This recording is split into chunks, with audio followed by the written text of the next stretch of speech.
Hello and welcome and hello. Good evening, greetings and salutations, friends, Romans, countrymen. Please lend me your ear or both if you have them available. Guys, it is August 7, 2023, and yours truly, Danny Deals, is burning the midnight oil. It is 7:40 p.m. out here in beautiful sunny Los Angeles. The market's closed, the aftermarket's closed. Hell, around here, the bars and restaurants are about to shut down in this sleepy little beach community. But folks, I am up. I'm at the office. I am crunching numbers like some of you guys are crunching beer cans on your stupid foreheads at this point, you dumb turds.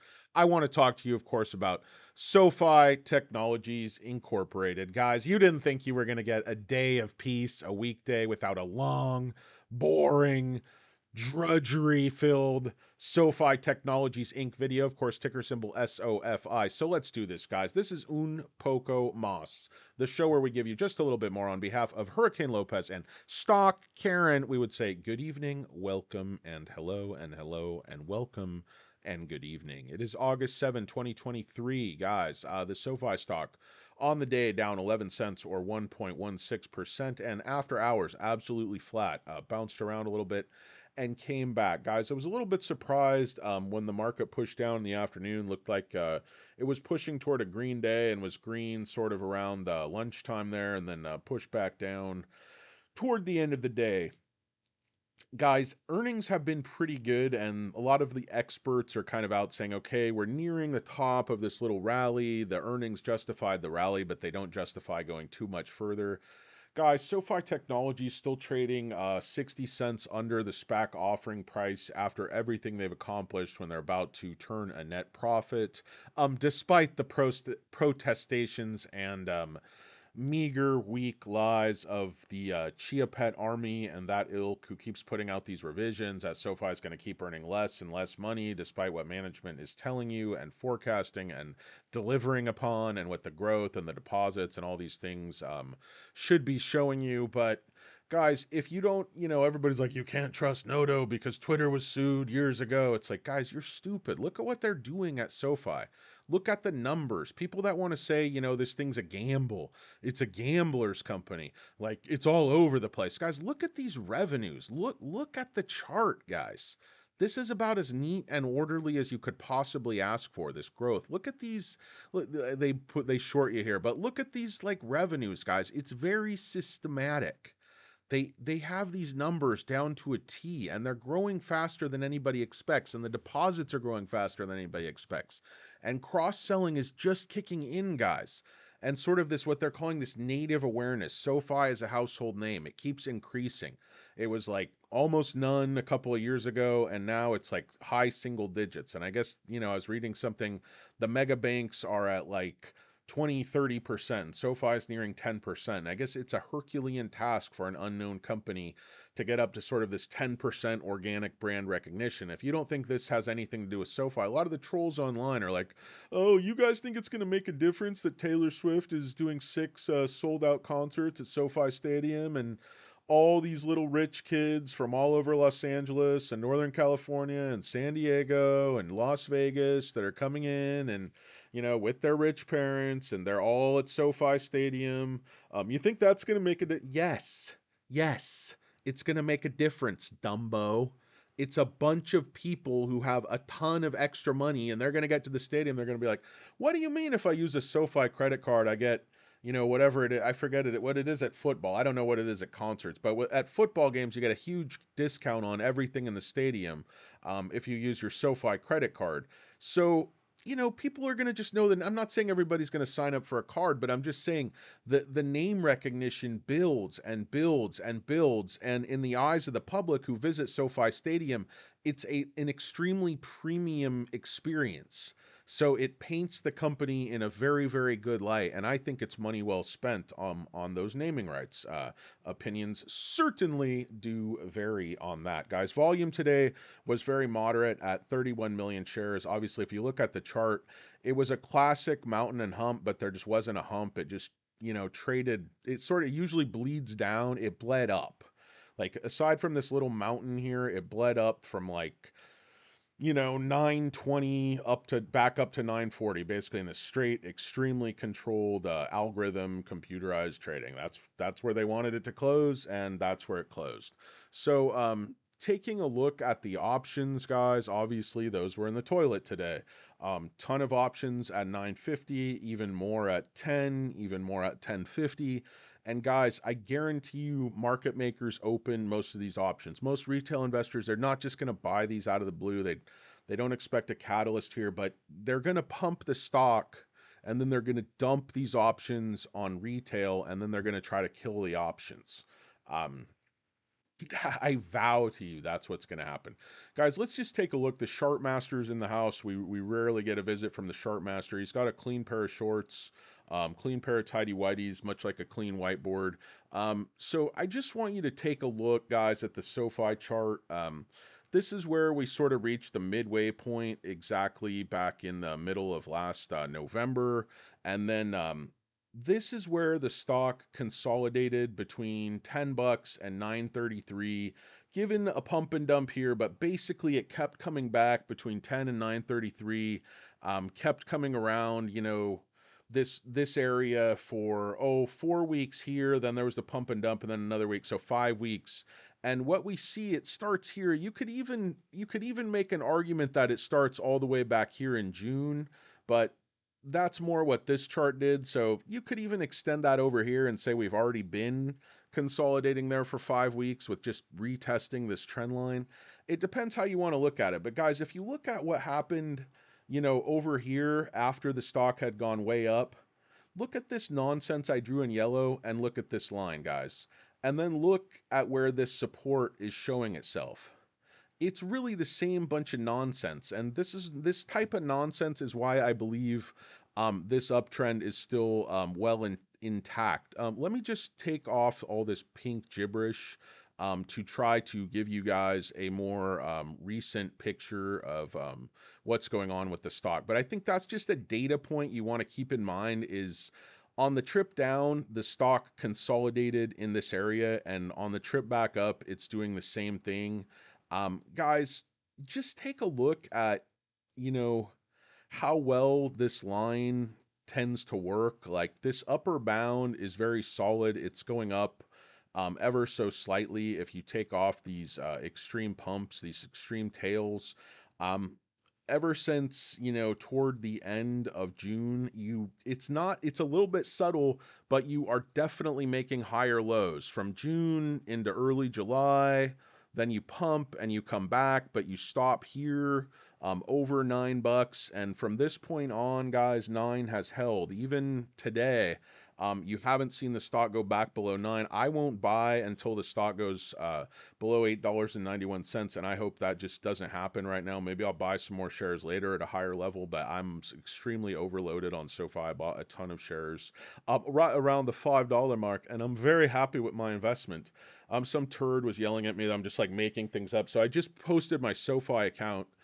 Just that screenshot, because most brokerage, as you know, they don't let you do a screenshot for security reasons because you're an idiot and you're like not going to block out your account number. But I was up like 90% on my SoFi position, and that's because that's how I buy stocks, guys. I don't go in when everybody's buying and just buy a ton of something on the way up. I buy a small position. I see what happens. If the stock's going crazy or something, I think it's going to go way up, I'll buy more. But if it's a stock like SoFi and SPACs are all getting killed and you just the stock keeps, you just buy low. Like there's going to be another stock, guys. I really like SoFi, but never chase in life. Like just don't chase. Like don't chase stocks. Don't chase anything. Like don't make your own opportunities, set your own rules, set your own limits, buy stocks when they're a good value. Like SoFi at 20 is not a good value. It wasn't a good value. It's still not a good value. And everybody's telling me, well, why aren't you saying SoFi is going to go past 15? Guys, I'm saying exactly what I've been saying, guys. This is nonsense. Get this pump and dump out of your head. Look at these two candles, guys. It's only two candles. This is the most classic pump and dump I've ever seen. This is Christmas, guys. What is this bullshit? Like, don't pay attention to that. It's market makers doing what market makers do. And they're taking money from retail. And they do that around every earnings. And, this time the stock gapped up instead of gapping down. But it's the same deal. They're sucking people in. Retail's buying the top, buying options at the top, and then, market makers are selling them shares up here. And market makers might be buying back here. They might just be selling altogether, selling all the way down. Maybe they're just, you guys are a bunch of fucking morons. Like, that's the problem. You just keep buying shit when you just shouldn't be. Like, look at the chart. Like, things don't go up all the time, things go down. Like, stop buying on FOMO and selling on panic, and stop setting stupid stop losses on growth stocks, guys. But anyway, yeah, that's neither here nor there, guys. I kid, because I love you guys so much. You're all so intelligent, and you make trading so easy for those of us that actually know when to do stuff and what's going to happen. Like, you might say, oh, you chart like a 5-year-old. Yeah, I do.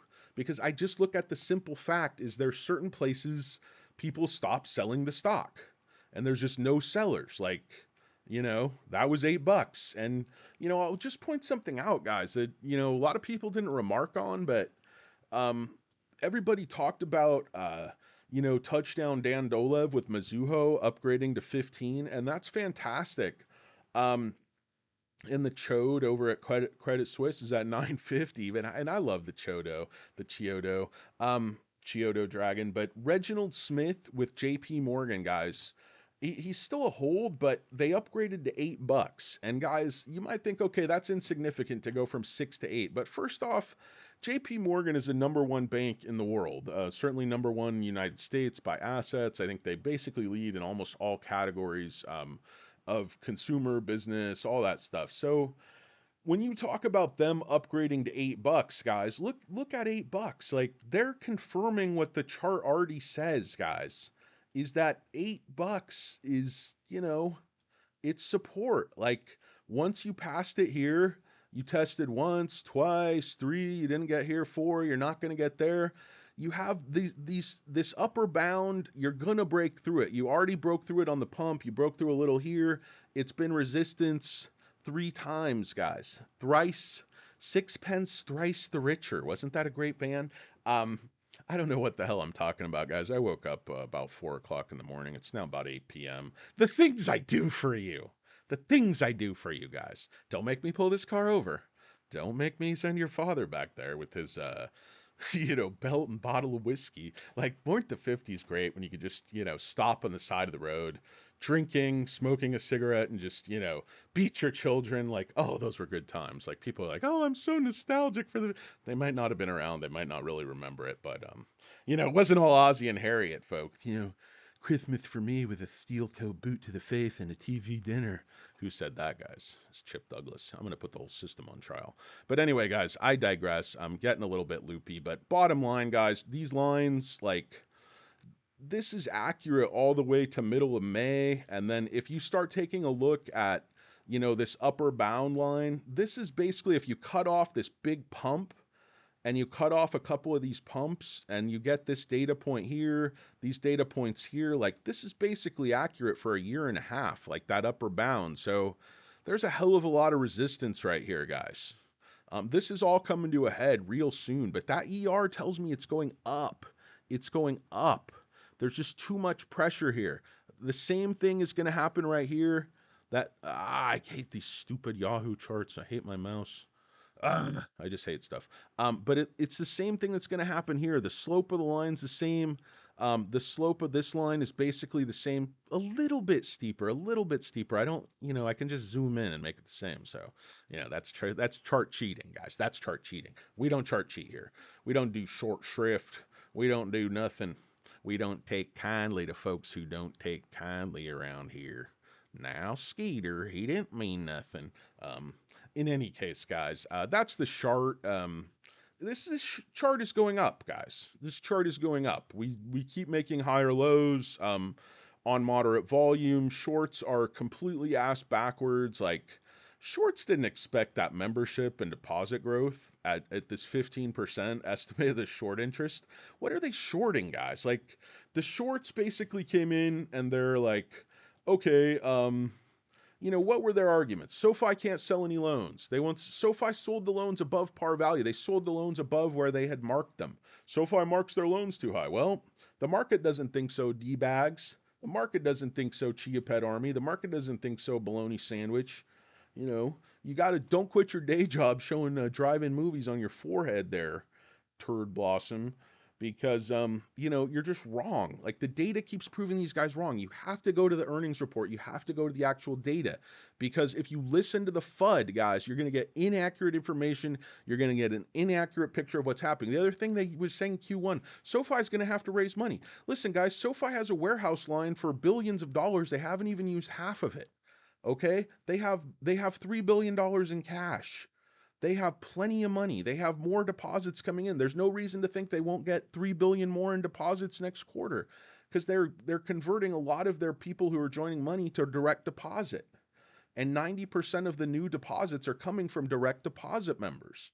And these members are, these are like, 750, 70 credit scores. These are people making almost $200,000 a year on average, 165, 170,000, just depending on the category. I mean, people are like, everybody's going to default. Their loans are defaulting. The ER, the data tells a different story. During Q2, defaults went down. They're still below 3%. They were planning for 4.5%, well below the levels they're planning for, well below competitors. Because why? Because they reject 70% of the applicants for their personal loans, and the average borrower is 747 credit score and like $165,000 in income. These are people who need good credit scores to live their lives, for their lifestyle. Because some people may not understand this, who don't have any money, who don't have, mortgages, who don't have like, I have loans on like, apartment buildings, guys. They look at those things every single year. They look at your credit, they look at your income, they look at your tax returns. They basically, they're your, amateur proctologist down at the bank who's giving you business loans, and they want to see the shit like in writing. It's not a joke. So, you can't fake this stuff, guys. But anyway, guys, the short interest is still nearing 15%. I'm just telling you, they're on the wrong side of the trade, guys. Cost to borrow average was low today. They returned 1.65 million shares. Excuse me, gotta get some water. Excuse-moi. Some delicious tap water. Glad I didn't buy any bottles, so I'm doing good for the environment. I just keep reusing this old dirty Coke cup. Oh, that's some good H2O. You can do it. Anyway, Waterboy was a very underrated film. Bobby Boucher. Adam Sandler. Some might say he's a genius. Some might say he's special needs. I think the truth lies somewhere in the middle. But some of his movies were definitely hilarious. Um, in any case, guys, I kind of lost my place, but I'm sort of been going on forever as per usual. But guys, the SoFi stock is still heavily shorted. The shorts could have gotten out of the way down at 5. Many of them could have covered. They decided not to, and in fact, between when the stock was going up, between right here, as the stock ran up, the short interest went way up. Right here in June, late June, basically. And if you look at what was going on in late June, this was just the run up right here, guys, when they were just shorting the piss out of the stock right in this area. Pushed it back down, but see, it just maintained the trend line. They just couldn't push it down below this level, of course, not below this level. So, guys, somebody has to show me. Like JP Morgan's acknowledged that 8 has flipped to support tacitly in agreement. I think that's definitely true. This is 8 down here. We're not even testing 8 anymore, guys. We're testing 9. We're testing, 940. I just don't think there's any appetite to sell the stock below 9. Like, I'd love to buy some below 891, but just doesn't seem like anybody wants to sell it, because people just see the growth in the company. They can see the writing on the wall. The company's going to make profits, guys. So something's going to happen. Whoops, I always do that. Something's going to happen right here, guys. Is the stock going to break back down and just start trading, below this channel again? All the way down here? I don't think so. Is it going to just trade sideways here? I don't think so. I think it's going to mimic the behavior that it had before, and it's going to, trade upward or sideways off this line and just, basically do what it did. It's going to do what it does. Like, that's what stocks do. That's the midpoint. Sorry, guys, I'm trying to drag my chart, but sorry, there's all kinds of nonsense written over here. But it's basically going to do this, guys. It's just going to go sideways. Now, I don't think it's going to pop right back up above $20 all of a sudden, but I've been saying, guys, the stock is going to be $13.75. Somebody asked me, could it be 15 bucks when they hit a positive ER? Absolutely, it could, but I think it's going to be at least $13.75. If you look at where the $13.75 level is, it's right in here. That's a key level here that consolidates around that level here. And, in terms of the ER, that would be like, I don't know how long that would be, so I'd have to go back and measure this, guys. But basically, this would be another, like, I don't know, a couple of months. So yeah, it is pretty good. Like, I mean, it might be a little bit further over, kind of in this area, and then that would be perfect. We hit, net profit right here. Oh, I don't know, like, right in this area. They're saying Q4, so earnings would be here. That would be right here, guys, right at the beginning of this mountain climb. Be a great time to climb a mountain. Yole, yole, yole, yole, yole. That was a good game on the Price is Right. Anyway, guys, it's the SoFi stock. Ticker symbol is SOFI. Let me clear all these drawings so you can just see the stock. I think the uptrend is very clear, guys. I said clear the drawings, but um, you know, it is what it is, guys. I mean, you can see it as well as I can. Anybody who's going to tell you that's a downtrend just has their head completely buried up their ish hole. But anyway, that's what Stock Karen would say. I like to keep a nice PG rating on the show, but Stock Karen can use a little bit of salty language from time to time, and I will admonish her appropriately. Hurricane Lopez, he doesn't care. He curses at me in Spanish, but, I pretend like I don't understand. Anyway, guys, the name's Danny Deals. The show is Un Poco Mas. The stock is SoFi Technologies Inc. Ticker symbol is SOFI. The date is August 7, 2023. The time's 8 p.m. out here in beautiful Los Angeles. I don't really give a shit if you guys have a great night. There's probably nobody watching. Um, that's it, guys. Do whatever. I don't care.